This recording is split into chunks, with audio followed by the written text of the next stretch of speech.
രത്തൻപൂർ എന്ന ഗ്രാമത്തിൽ ഒരു ബാലകൻ ഉണ്ടായിരുന്നു. അവൻ വളരെ കുഞ്ഞായിരുന്നപ്പോൾ തന്നെ അവന്റെ അച്ഛനും അമ്മയും മരണപ്പെട്ടു. അവന്റെ പേര് രാജു എന്നായിരുന്നു. രാജു വളരെ ബുദ്ധിമാനും മിടുക്കനുമായൊരു കുട്ടിയായിരുന്നു. അവൻ പഠിക്കാൻ വളരെ മിടുക്കനായിരുന്നു. മാതാപിതാക്കളുടെ മരണശേഷം അവൻ അമ്മായിയുടെയും അമ്മാവന്റെയും കൂടെയായിരുന്നു താമസം. അവനോടുള്ള അവന്റെ അമ്മായിയുടെ പെരുമാറ്റം വളരെ ക്രൂരമായിരുന്നു. വളരെ ചെറിയ കാര്യങ്ങൾക്ക് പോലും അമ്മായി രാജുവിനെ വഴക്ക് പറയുകയും അടിക്കുകയും ചെയ്യുമായിരുന്നു. അവൻ അതെല്ലാം സഹിച്ച് അച്ഛനെയും അമ്മയെയും ഓർത്ത് കരയുമായിരുന്നു.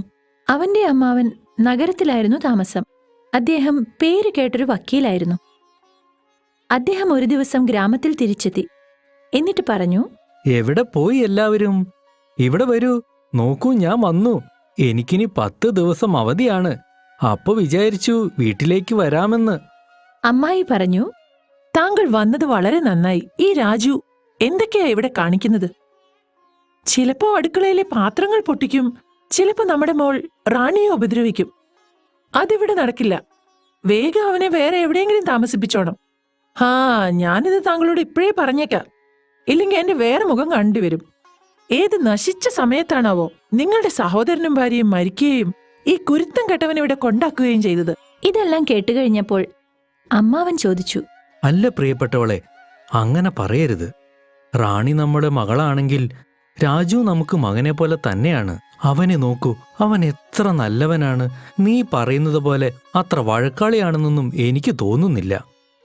അമ്മായി ദേഷ്യത്തോടെ പറഞ്ഞു, അത് ശരി, ഞാൻ പറഞ്ഞത് നുണയാണെന്നാണോ നിങ്ങൾ പറയുന്നത്? നിങ്ങൾ പറയുന്നത് ഞാൻ നുണച്ചിയാണെന്നാണോ? അപ്പോൾ അമ്മാവൻ പറഞ്ഞു, അല്ല, നീ എന്തിനാ ഇങ്ങനെ ദേഷ്യപ്പെടുന്നത്? ഞാനത് അങ്ങനെ പെട്ടെന്ന് പറഞ്ഞെന്നല്ലേ ഉള്ളൂ. തന്റെ ഭാര്യയുടെ ദേഷ്യം കണ്ട് അമ്മാവൻ പേടിച്ചു. എന്നിട്ട് അദ്ദേഹം പറഞ്ഞു, ശരി, ചെല്ല്, എന്തെങ്കിലും കഴിക്കാനെടുക്ക്. അമ്മായി ഒന്നും പറയാതെ അടുക്കളയിലേക്ക് പോയി. എന്നിട്ട് അദ്ദേഹത്തിന് ഭക്ഷണവുമായി വന്നു. എന്നിട്ട് പറഞ്ഞു, ഇന്നാ കഴിച്ചോ. രാജുവിനെ താമസിപ്പിക്കാൻ വേറെ ഇടം കണ്ടുപിടിച്ചോണം. അങ്ങനെ ദിവസങ്ങൾ കടന്നുപോയി. അമ്മായി എന്നും രാജുവിനെ വഴക്കു പറയുകയും അടിക്കുകയും ചെയ്തു. എന്നാൽ അമ്മാവൻ ഭാര്യയെ പേടിച്ച് ഒരക്ഷരം പോലും പറയാതെ നോക്കി നിന്നു. 10 ദിവസത്തിനു ശേഷം അമ്മാവൻ തിരിച്ച് പട്ടണത്തിലേക്ക് പോയി. രാജു പിന്നെയും പഴയതുപോലെ ആ വീട്ടിൽ ഒറ്റയ്ക്കായി. ഒരു ദിവസം അമ്മായി ആരോടോ ഫോണിൽ സംസാരിക്കുകയായിരുന്നു. എന്റെ കയ്യിൽ കാണാൻ ഭംഗിയുള്ളൊരു കുട്ടിയുണ്ട്, മിടുക്കനായൊരുത്തൻ. അവൻ എത്ര രൂപ നിങ്ങൾ തരും? അങ്ങനെയാണെങ്കിൽ ഡീൽ ഉറപ്പിച്ചു. അങ്ങനെ അമ്മായി ആരോടോ ഫോണിൽ സംസാരിച്ചുകൊണ്ടേയിരുന്നു. അത് കുട്ടികളെ വാങ്ങുകയും അവരെ ഭിക്ഷാടനത്തിന് ഉപയോഗിക്കുകയും ചെയ്യുന്ന ഒരു ഗ്യാങ്ങുമായിട്ടായിരുന്നു. പിറ്റേന്ന് രാവിലെ അമ്മായി രാജുവിനെ കുളിപ്പിച്ച് സുന്ദരനാക്കി. അവന് കഴിക്കാൻ പായസവും ഉണ്ടാക്കി കൊടുത്തു. രാജു ആലോചിച്ചു, പണ്ട് അമ്മായി എന്നെ അടിച്ചിരുന്നു, വഴക്കും പറയുമായിരുന്നു. പക്ഷെ ഇന്ന് അമ്മായിക്ക് എന്ത് പറ്റി? പ്രത്യേക സ്നേഹം. ഒരുപക്ഷെ അമ്മായിക്ക് എന്നോട് സ്നേഹമുണ്ടായിരിക്കും. അപ്പോഴത്തെ ദേഷ്യത്തിൽ അങ്ങനെയൊക്കെ ചെയ്യുന്നതായിരിക്കും. അപ്പോൾ അമ്മായി പറഞ്ഞു, രാജു, നമുക്കിന്ന് പുറത്ത് കറങ്ങാൻ പോയാലോ? നമുക്ക് മാമന്റെ വീട്ടിലേക്ക് പോകാം. നീ പറയാറില്ലേ നിനക്ക് മാമന്റെ വീട്ടിൽ പോകണമെന്ന്? വാ, ഇന്ന് ഞാൻ നിന്നെ കൊണ്ടുപോകാം. നിന്റെ മാമനെ ഞാൻ കാണിച്ചു തരാം. അദ്ദേഹത്തിന് സന്തോഷാവും. രാജുവിന് സന്തോഷമായി.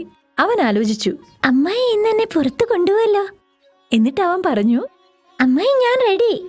അവർ രണ്ടുപേരും റെയിൽവേ സ്റ്റേഷനിൽ എത്തി. എന്നിട്ട് കാൺപൂരിലേക്കുള്ള ട്രെയിനിൽ യാത്രയായി. രാജു ട്രെയിനിൽ നിന്ന് പുറത്തു കാണുന്ന കാഴ്ചകൾ കണ്ട് ഒരുപാട് സന്തോഷിച്ചു. അപ്പോൾ അമ്മായിയും ഉള്ളിൽ സന്തോഷിക്കുകയായിരുന്നു.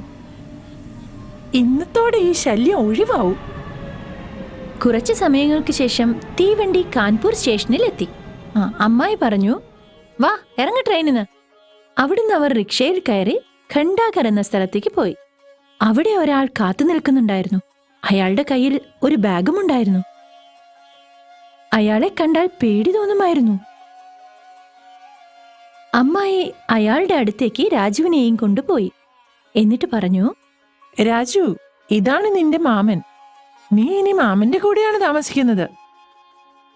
ഇത്രയും പറഞ്ഞുകൊണ്ട് അമ്മായി രാജുവിനെ അയാൾക്ക് കൊടുത്തു. എന്നിട്ട് അയാളുടെ കയ്യിലുള്ള പണം നിറഞ്ഞ സഞ്ചി അമ്മായി വാങ്ങി. രാജു കരയാൻ തുടങ്ങി, ഉറക്കെ നിലവിളിക്കാനും തുടങ്ങി. പക്ഷേ അവന്റെ കരച്ചിൽ കേൾക്കാൻ അവിടെ ആരും തന്നെ ഉണ്ടായിരുന്നില്ല. അപ്പോൾ പെട്ടെന്ന് അവിടെ ഒരു വണ്ടി വന്നെത്തി. അയാൾ രാജുവിനെയും അതിൽ കയറ്റി അവിടെ നിന്നും പോയി. അതിനുശേഷം അമ്മായി അവിടെ നിന്നും തിരികെ വീട്ടിലേക്ക് വന്നു. അവിടെ എത്തിയതിനു ശേഷം അവൾ പറഞ്ഞു, ഹോ, എന്തായാലും ശല്യം പോയി. ഇനി മുതൽ ഈ വീട്ടിൽ സമാധാനമുണ്ടാവും. അപ്പോൾ റാണി ചോദിച്ചു. രാജുചേട്ടൻ എവിടെ? അപ്പോൾ അമ്മ പറഞ്ഞു, നീ അവനെ മറന്നേക്കൂ. അവൻ നമ്മളെ വിട്ട് ഓടിപ്പോയി. രാജുവിനെ വാങ്ങിയ ആൾ രാജുവിനെ കൊണ്ട് ഭിക്ഷ യാചിപ്പിക്കാൻ തുടങ്ങി. ചിലപ്പോൾ റെയിൽവേ സ്റ്റേഷനിൽ, ചിലപ്പോൾ വഴിയരികിൽ, ചിലപ്പോൾ വീടുകളിൽ. എന്നിട്ടോ യാചിച്ചു കിട്ടുന്ന മുഴുവൻ പണവും അയാൾ തട്ടിയെടുക്കുമായിരുന്നു. അങ്ങനെ ഒരു ദിവസം രാജു ഭിക്ഷ അയച്ചുകൊണ്ടിരിക്കുകയായിരുന്നു. വളരെ നേരം വെയില് കൊണ്ടതുകൊണ്ട് അവൻ തലകറങ്ങി വീണു. അപ്പോൾ രമൺ എന്നു പേരുള്ള ഒരാൾ അവനെ എഴുന്നേൽപ്പിച്ച് അവന് കുറച്ച് വെള്ളം നൽകി. രാജുവിന് ബോധം വന്നപ്പോൾ അവൻ അയാളോട് നന്ദി പറഞ്ഞു. ദൈവം നിങ്ങളെ അനുഗ്രഹിക്കട്ടെ. അപ്പോൾ രമൺ പറഞ്ഞു, നിന്നെ കണ്ടിട്ട് നല്ല കുടുംബത്തിലെ പോലെയുണ്ടല്ലോ. പക്ഷെ നീ ഭിക്ഷാടനം നടത്തുന്നത് എന്തിനാ?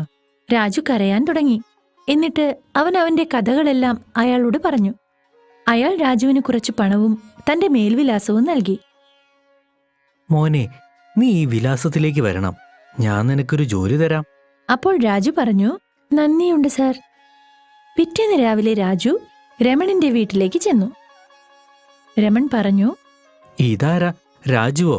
മോനെ, നീ ഒരു കാര്യം ചെയ്. ആദ്യം കുളിച്ച് നിന്റെ ഈ പഴയ വസ്ത്രങ്ങളെല്ലാം മാറ്. രാജു വസ്ത്രം മാറി വന്നു.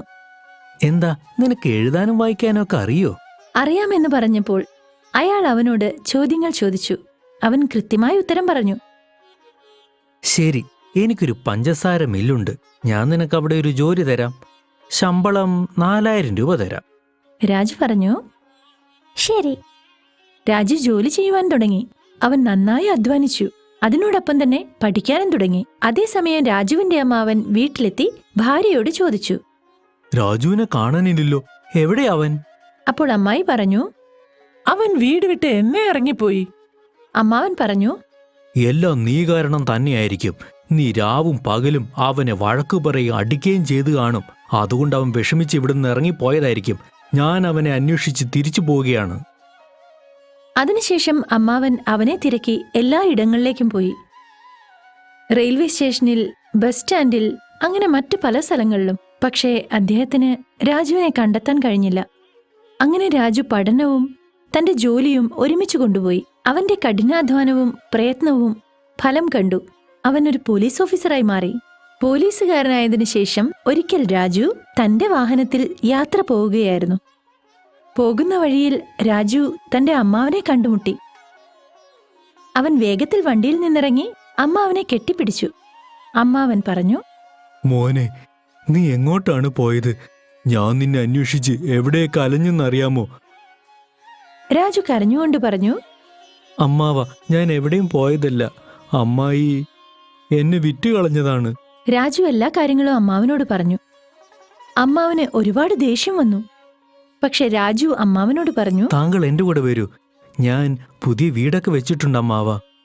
രാജു തന്റെ അമ്മാവനെയും കൂട്ടിക്കൊണ്ട് വീട്ടിലേക്ക് പോയി. ഒരിക്കൽ രാജു നടന്നു പോകുമ്പോൾ അമ്മായി തന്നെ പണ്ട് വിറ്റയാളെ കണ്ടുമുട്ടി. അവൻ ചിന്തിച്ചു, ഇതുപോലെ എത്ര കുട്ടികളെ ഇയാൾ വാങ്ങി ഭിക്ഷാടനത്തിന് വിട്ടിട്ടുണ്ടാകും. ഇനിയും ഇവനെ ഇങ്ങനെ നടക്കാൻ അനുവദിച്ചുകൂടാ. രാജു അവന്റെ പുറകെ ഓടാൻ തുടങ്ങി. അയാളും ഓടാൻ തുടങ്ങി. രാജു വിളിച്ചു പറഞ്ഞു. നിൽക്കടാ അവിടെ, ഇല്ലെങ്കിൽ ഞാനിപ്പോൾ വെടിവെക്കും. അയാൾ നിൽക്കുന്നില്ലെന്ന് കണ്ടപ്പോൾ രാജു തോക്കെടുത്ത് അയാളുടെ കാലുകളിലേക്ക് വെടിവെച്ചു. വെടികൊണ്ടതും അയാൾ വീണു. എന്നിട്ട് അയാൾ പറഞ്ഞു. മോനെ, എന്നോട് ക്ഷമിക്കണം മോനെ. രാജു അയാളെ വിലങ്ങ് വെച്ച് അറസ്റ്റ് ചെയ്തു. അയാൾ പിടിച്ചുവെച്ചിരുന്ന അനേകം കുട്ടികളെ രാജു രക്ഷപ്പെടുത്തി. ഇവിടെ രാജുവിന്റെ അമ്മായിക്ക് മനസ്താപമുണ്ടായി. അവർ കരഞ്ഞുകൊണ്ട് വന്നു. എന്നിട്ട് അവനോട് പറഞ്ഞു. ഞാനൊരു കഠിന ഹൃദയാണ്. നിന്നോട് ഞാൻ അങ്ങനെയൊന്നും ചെയ്യാൻ പാടില്ലായിരുന്നു. വേണമെങ്കിൽ നിനക്ക് നിന്റെ അമ്മായിയെ ശിക്ഷിക്കാം, അല്ലെങ്കിൽ മാപ്പ് തരാം. അപ്പോൾ രാജു പറഞ്ഞു. അരുത്. പ്രായത്തിൽ മുതിർന്ന അമ്മായി എന്നോട് മാപ്പ് ചോദിക്കരുത്. അമ്മായിക്ക് മനസ്താപം ഉണ്ടായത് എനിക്ക് വളരെ സന്തോഷം നൽകുന്ന കാര്യമാണ്. എനിക്ക് അത് തന്നെ ധാരാളമാണ്. അതിനുശേഷം അമ്മാവൻ, അമ്മായി, രാജു, റാണി എല്ലാവരും സന്തോഷത്തോടെ ജീവിച്ചു. കൂട്ടുകാരെ, ഇങ്ങനെയുള്ള കഥകൾ കാണുന്നതിനായി ഞങ്ങളുടെ ചാനൽ സബ്സ്ക്രൈബ് ചെയ്യൂ.